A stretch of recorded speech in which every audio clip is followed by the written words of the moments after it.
বন্ধুরা চলছে সকাল সকাল একটা নতুন ভিডিও নিয়ে। দেখতেই পাচ্ছ কিন্তু আজকে কিন্তু সকালবেলা ঠাকুর কিন্তু বানিয়ে দিয়েছিলো। এটা হচ্ছে যে আজকে পিঠে বলে ওইটা, কিন্তু এইটা খেতে আমার অতটাও ভালো লাগেনি। আমার হচ্ছে যে ওই একটা টানা হয়, টানা বলে, ডাল দিয়ে না চাল দিয়ে করে, ওইটা খেতেই বেশি ভালো লাগে। এটা একটু শক্ত শক্ত লাগছিল না, কিন্তু একটু চাল চাল লাগছিল, তো আমার পার্সোনালি ভালো লাগেনি। আর তারপরে কিন্তু আমাদের বাড়িতে থেকেই মানে আমার দিদিভাই ছিল হচ্ছে লিনাদের বাড়িতে ইনভাইট, আর লিনা ছিল আমার ফ্রেন্ড, সেটা তো আমি শর্টসেই তোমাদেরকে বলেছি আর বড় ক্লিপে তাই জন্য একবার দেখিয়ে দিচ্ছি। আর এখানে লিনা কিন্তু আমাদের সাথে গল্প করতে এসছে, কিন্তু মনে হচ্ছে ঝগড়া করছে।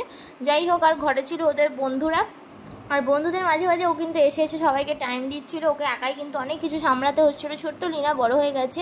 আর দেখতেই পাচ্ছ এখানে কিন্তু লোকনাথ পুজোর হচ্ছিলো, আর তারপরে কিন্তু আমরা বসে পড়েছিলাম খেতে। এখানে দিদি ছিল ভাত, ডাল, আলু ভাজা, ছ্যাঁচড়া হয়েছিল, তারপর পনির হয়েছিল। আর আলু ভাজাটা খেতে আমার সবথেকে বেশি ভালো লাগে। আর চাটনি ছিল, পাঁপড় ছিল, রসগোল্লা ছিল।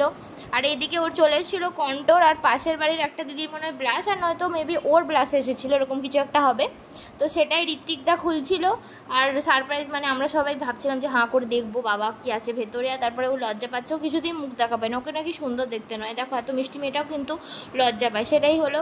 তো তারপরে কিন্তু আমি আর ওর মানে ঋত্বিকদার বোন একটু হাঁটাহাঁটি করতে বেরিয়েছিলাম, কারণ হচ্ছে যে অনেক বোর লাগছিল দুজনে মিলে, সেজন্য বেরিয়েছিলাম। আর এই জায়গাগুলো মানে এই রাস্তাগুলোতেই তো অনেক দিন আসা হয় না। যেটা দেখালাম সেটা হচ্ছে গার্লস স্কুল, যেখানে পড়েছি, অনেক স্মৃতি আছে ওর মধ্যে। যাই হোক, এখন তো আর যাওয়া হয় না। আর এখানে আকাশের সাথে দেখা হয়েছিল, মানে দেখা হয়নি, ও ফোন করে এসেছিলো। ও আমাকে কুলের টক আর আমের আচার দিয়েছিল, কারণ হচ্ছে যে আমি খেতে খুব ভালোবাসি, তাই কাকিমা যখনই বানায় আমাকে দিয়ে যায়।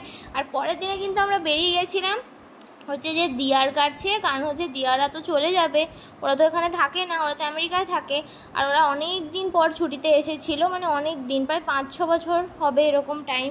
আর ওরা চলে যাবে মানে তো দুঃখ। আসলে বাচ্চাদের প্রতি মানুষের তো একটা টান আলাদা থেকেই যায়। ওর সাথে এতবার দেখা হয়েছে আর এত মিশুকে, আরও আমার কাছে অনেকবার আসছিলো, ঠিক আছে তো। আর তারপরে হচ্ছে যে আমরা মিষ্টির দোকানে চলে যাই, আর রাধাবল্লভ থেকে কিন্তু আমরা নিয়ে হচ্ছে চমচম, যেটা কিন্তু খেতে আমি অনেক বেশি ভালোবাসি। আর ওই দেখো এখানেও কত খুশি, ও এই যে দুধ দিয়ে ভিক্টরি করাটা, এটা হচ্ছে ও শিখেছে, এই জন্য এটার জন্য ওর অনেক বেশি ভালো লাগে। আর এটাই ও সবসময় করতে থাকে। ওর বোনই কিন্তু ঘুমিয়ে গেছে, আর ওর আনন্দের কিন্তু সীমা নেই। আর তারপরে ছিল ডিনারে আসছে মিক্সড রাইস, আর এটা তো বললামই যে মালাই কাবাব ছিল। আর এই চিকেনের আইটেমটার নামটা আমি সত্যিই মনে করতে পারছি না, অনেক চেষ্টা করেছি। কিছু পাহাড়ি অঞ্চলের ডিশ ছিল, কারণ অনেক বেশি স্পাইসি ছিল। আর শসাটাতেও কিন্তু মেয়োনিজ দেওয়া ছিল সালাডটাতে, তো আমার মেয়োনিজ দেওয়ার সালাডটা খেতে খুব একটা ভালো লাগেনি। আর তার সাথে মাটনের আইটেমটাও ছিল। সব মিলিয়ে কিন্তু ডিনারটা আমাদের সেদিন দারুণ হয়েছিল, কারণ টেস্টি খাবার খেতে কার না ভালো লাগে, তাই না?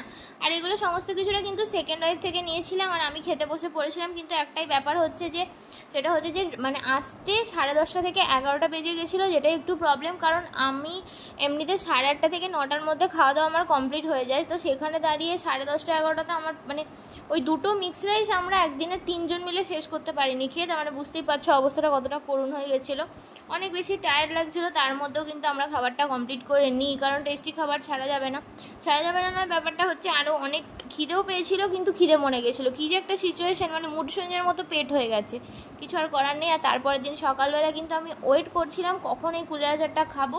আর কুলের আচারটা দেখতেই পাচ্ছ কত বেশি টেস্টি হয়েছে, তাই জন্য আকাশকে আর কাকিমাকে দুজনকে অনেক অনেক থ্যাংক ইউ। আর তারপরে কিন্তু আমি আর দিদিভাই পরের দিনে বেরিয়ে পড়েছি শপিং করতে। আর আমি এখানে ঢং করছিলাম, অনেক দিন পরে অনেক ভালোভাবে হাওয়া দিচ্ছিল, যার জন্য না আমরা মানে আনন্দের আমাদের বাঁধ ভেঙে যাচ্ছিলো, কী আর করবো।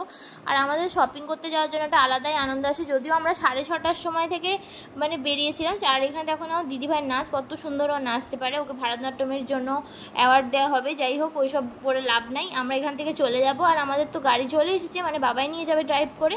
আর এখানে গেছিলাম কিন্তু একটা মিষ্টি টেডি কিনতে, আর বাইরের টেডিগুলো দেখতে পাচ্ছ কত সুন্দর ছিল, ওই ইয়েলো কালারের ছোট্ট টেডিটা কিন্তু কেনা হয়েছিল।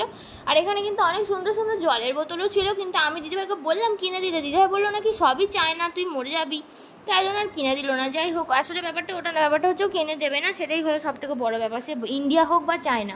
যাই হোক, তারপরে হচ্ছে যে এদিকে কিন্তু অনেক কিউট কিউট জিনিস ছিল, ওই পা ঝোলানোগুলোও সুন্দর লাগছিলো। তারপর বেরোনোর পরে বাবা বললো কি যে খিদে যখন পেয়ে গেছে, চল এই পাশে নাকি এই জায়গাটায় অনেক সুন্দর চিকেন পকোড়া দেয়, ডিমের পকোড়াও কিন্তু আমরা নিয়েছিলাম। আমরা ভাবছিলাম কাবাব নেবো, কিন্তু ডিমের পকোড়াটা দিয়েছিল, কিন্তু ডিমের এই যে এই সাইডটাতে না কেমন একটা বেগুনি টাইপের লাগছিলো, আমি জানি না কেন, কিছু ছিল নাকি, কেমন একটা অস্বস্তি লাগছিলো। যাই হোক, তারপর সাইড করে ওই একটা দিকটা খেয়েছি। আর তারপরে চলে গেছিলাম রিলায়েন্সে। তারপর ওখান থেকে চলে আসি বাড়ি, আর একটা জামা কিনেছিলাম, তো সেইটা তোমাদেরকে আমি পরে দেখিয়ে দেবো। আর আজকের ভিডিওটা ছিল এইটুকুনি। ভালো লেগে থাকলে অবশ্যই লাইক শেয়ার সাবস্ক্রাইব।